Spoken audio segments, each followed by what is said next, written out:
guys, welcome back to another video, and this is a VR to Boy Diviner. Check his channel out, which I'm sure you have. So this is cardstock snub. Now what is the perfect cardstock? Well, I think it depends, of course, and it depends on you.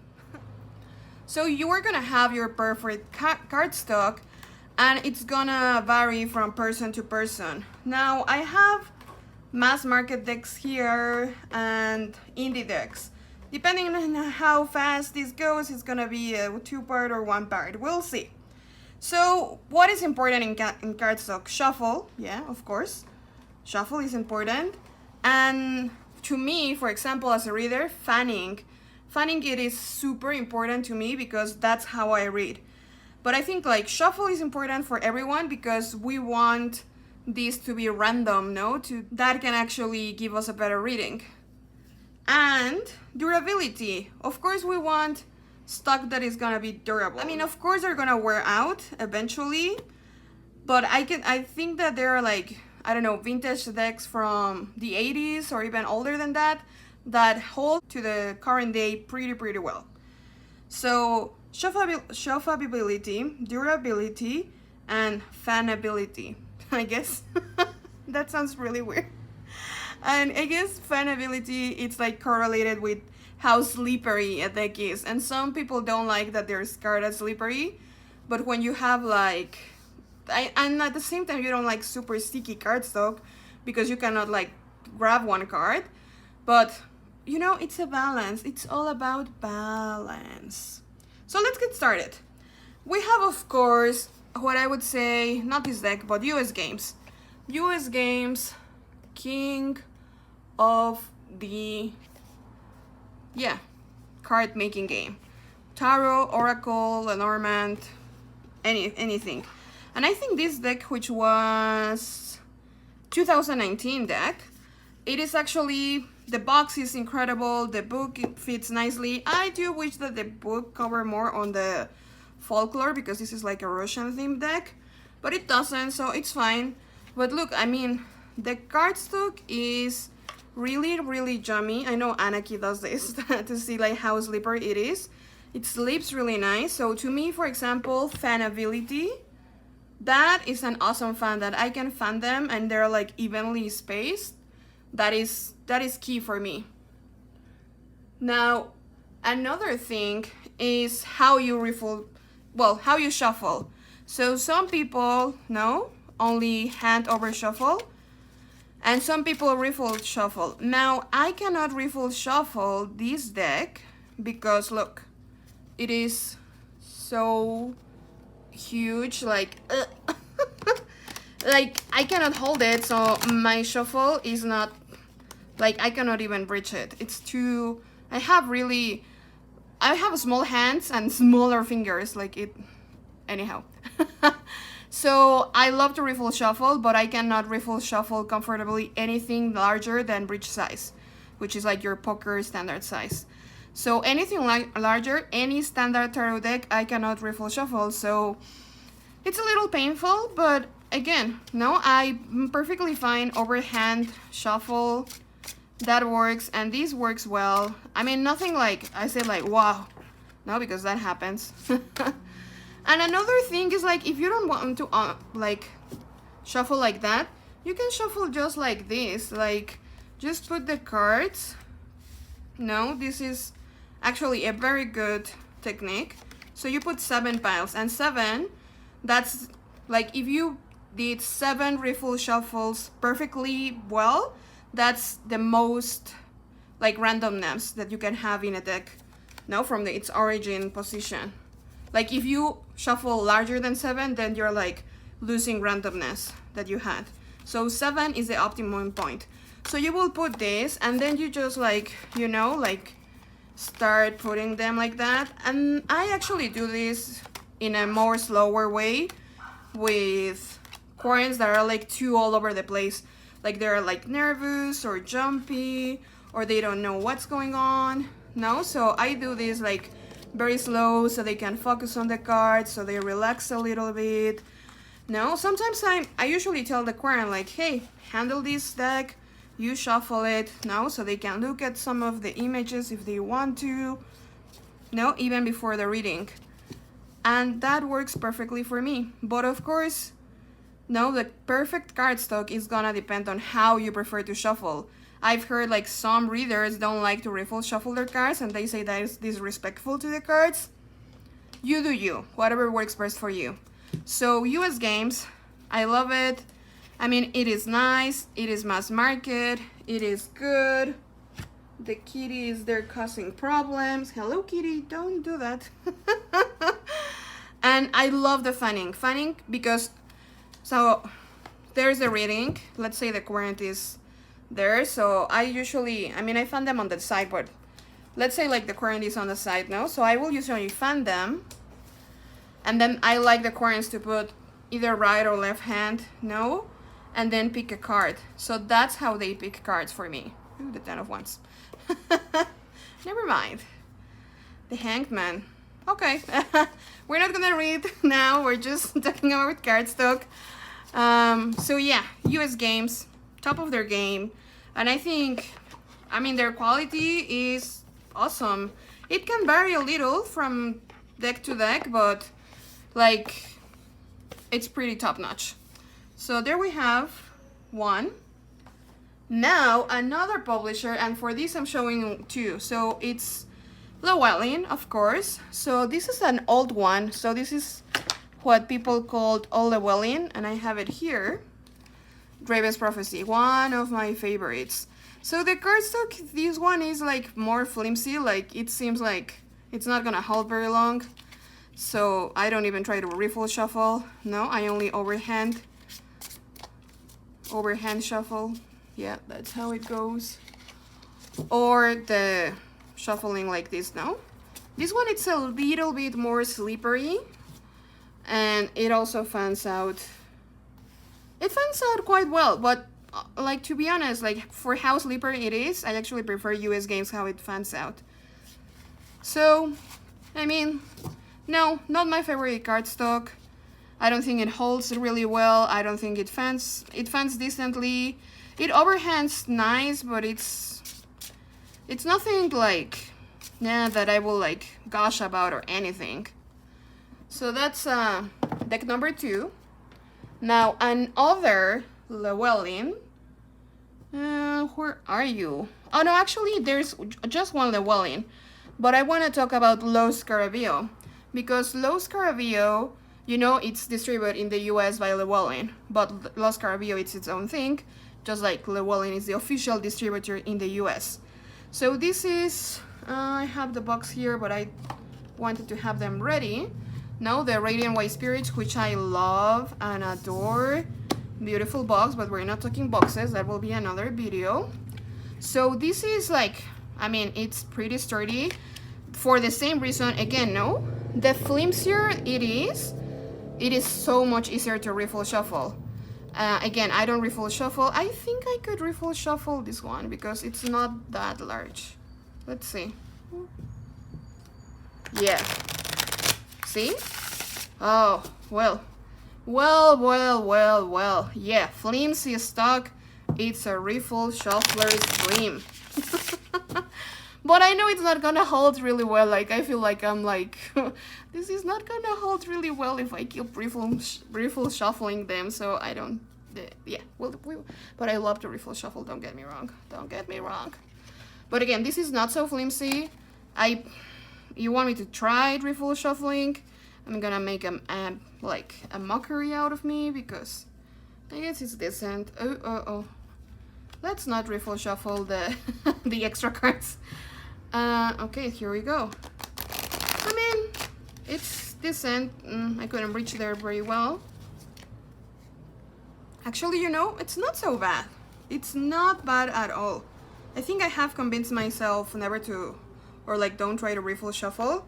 Because again, the more you riffle shuffle, that puts more stress on the cards.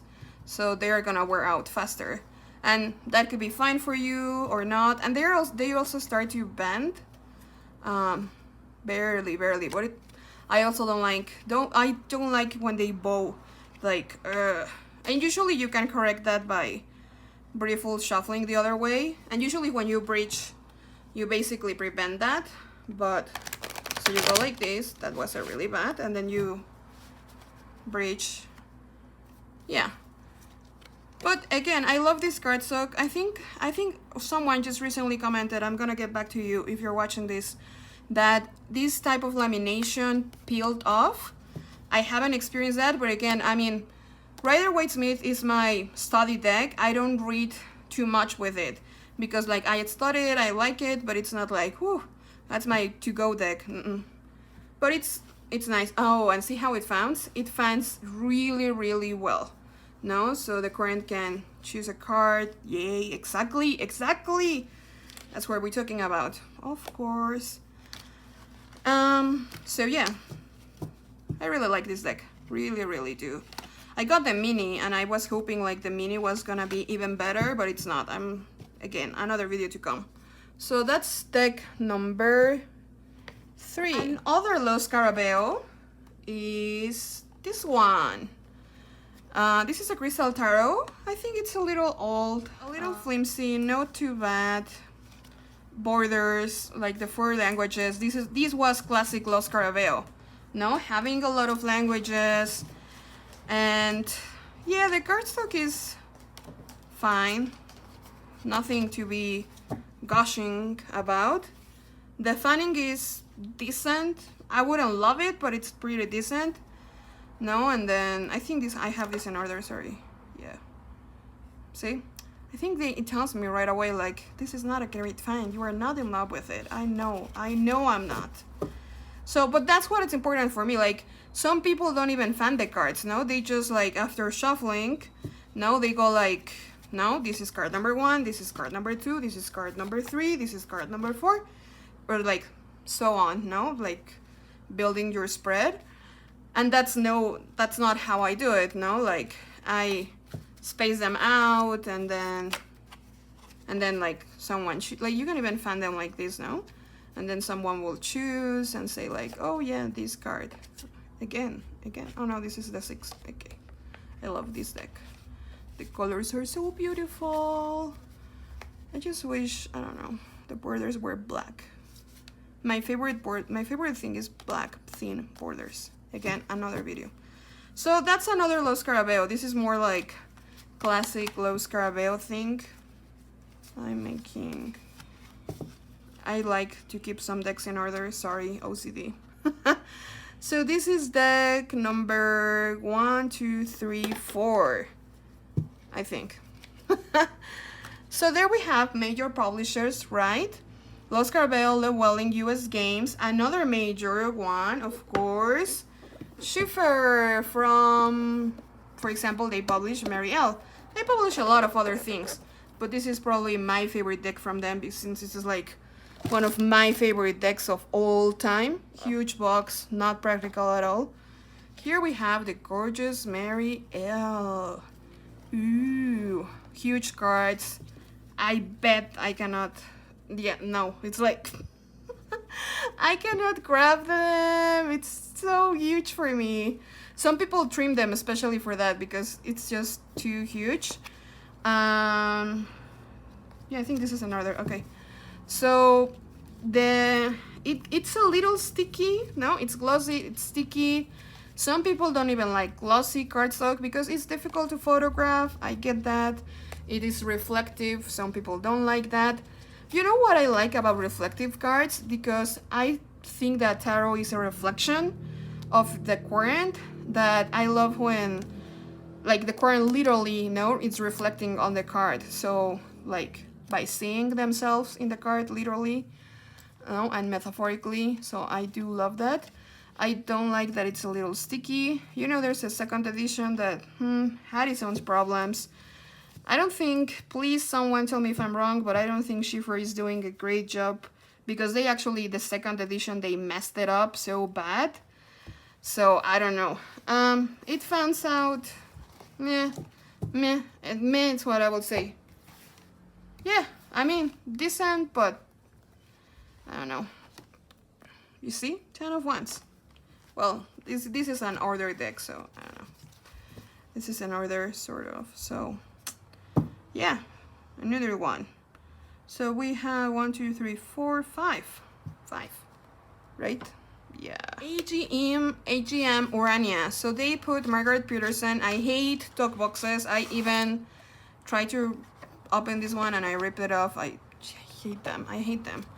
But this is flimsy enough. Another thing, when you have huge cards, it's a bit better that they're a little flimsy, because if not, it is just impossible, like, to shuffle them, to fan them, or to do anything with them. So I do love that the flimsiness ratio to the largeness of the cards, and these actually fan really nicely. See, they're maybe not so even, but like the feel is really, really, really, really nice. 5 of Flames. Okay. So I like that. I like that, and I cannot lie. Okay, sorry. So this is another one. And again, I'm gonna give you like my top from each like mass market and indie. But my mass market, my top is US Games. Like, yeah, I think. We'll double check, but yeah. I think they have the better card stock and the better quality production. Another one, RockPool Publishing. I think they do a lot of oracles. I'm not sure if they do a lot of tarot. I think they do. So this is again glossy, a little sticky. So let's see how it fans. Not so great, not so great. Yeah, we had creation and depth. Well, okay, cool cards. I mean, cards are another thing. But yeah, it overhands. Not like, I think you have like super big chunks. So maybe it's better just to like do like a 3. These cards are big. I don't know. But yeah, at least this Oracle, no, by RockPool. It's not my favorite cardstock at all. But I mean, production quality is, yeah, decent, fairly decent. Not bad at all.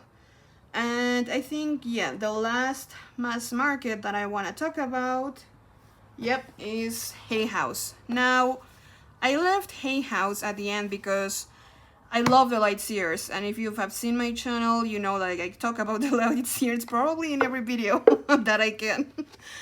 And I actually love that they messed up. They had to fix it, and they sent replacement decks to everyone who got up. The cut was a mess. I usually recommended this because actually the coloration and there are a couple of walkthroughs comparison there, so you can tell that. I'll probably do a silent one before letting this go. But like the full, I think it's most notable in the Magician, so I guess I wish this was an order. Oh, here it is. So the Magician has, like you can see this detail here. I don't know if it will be noticeable. Sorry, I'm moving this. But like this detail is not noticeable in the indie version. So I thought like the coloration to see like the tiny little details, that was like spot on. And the coloration in the mass market one is really good. And the card quality, like, it's not glossy. It's like super, like it has a little reflection, but not too bad. Also, the cards were bent. Like, yeah, the first production was a mess. Then they fixed it, and it was much better. But the reason that I'm not supporting HayHouse anymore, and I have to, yeah, I have to tell it, is because they carry some deck authors that are, you know, like enjoying the white privileges, that are doing a lot of appropriation from a lot of different cultures, and I'm not cool with that. And you know, and no one is saying anything or like taking responsibility for that. I love Krisan. I think she's an excellent person, an excellent creator. I adore his tarot deck. I am thrilled like the actions she took, you know, when there was a problem with one of the cards, and maybe it was not a problem for everyone, but she addressed it. You know, she took responsibility for it. And some people were like, oh, you shouldn't have, whatever. Like, she cares. Like, you can tell she cares. I love this card. Like, I love this card. And the box, again, no? Like, some people got this just because of the box. because the indie version is just like not practical. Oh, I have it here. Well, you'll see it. So yeah, this is gonna be a two-part. This is the last of the mass market. And I'm so sorry, HayHouse, but I can no longer support you if you are still carrying those decks that are problematic. And I don't think they're doing anything about them. So, yep. This is the mass market edition. And there will be a second part for the indie edition. And then I'll compare my tops there. So, see you in the next one. Bye.